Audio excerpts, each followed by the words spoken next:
All right, we are going to look at a works cited page using an example from one of your peers. This is a research paper that the student plans to do over the musical Chicago.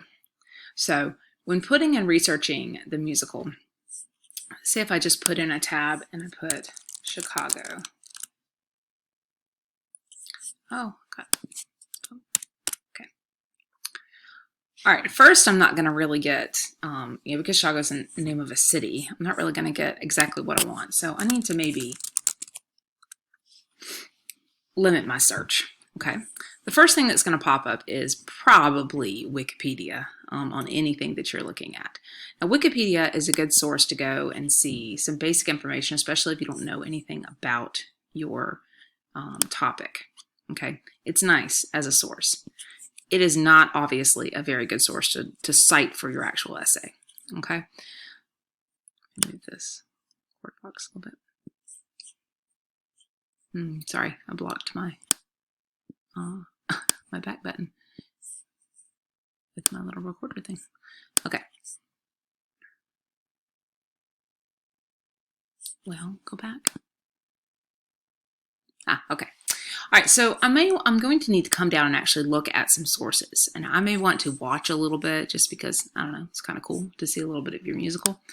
But if I'm looking for source information, I really need to come down and find something a little bit more interesting to be able to write this paper about, to look at critical reviews and so forth.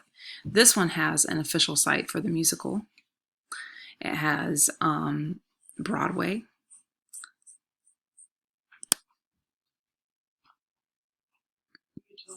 You have, if it's touring, you have some more Broadway sites. One of the interesting things you could do too is come over here to the tab that is news, and you'll get some stories as well. Oh, okay. Here we go.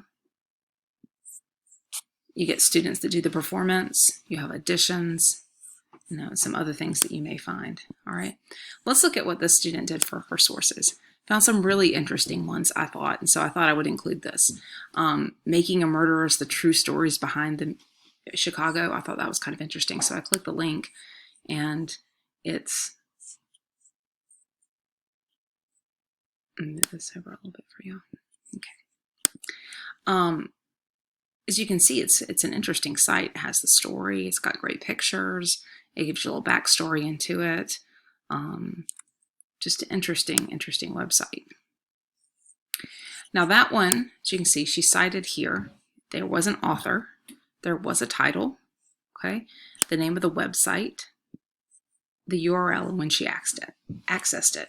The only thing that's missing is the date in which it was published, which we may be able to find if we go all the way to the bottom.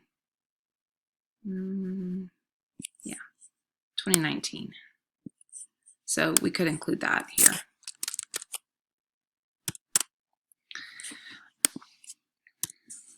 All right, so you may be asking yourself, how do I get this from this website?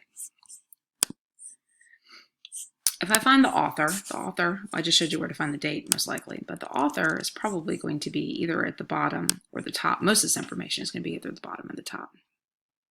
Okay, here you have this, and oh, actually we have a little more of a date here, a better date.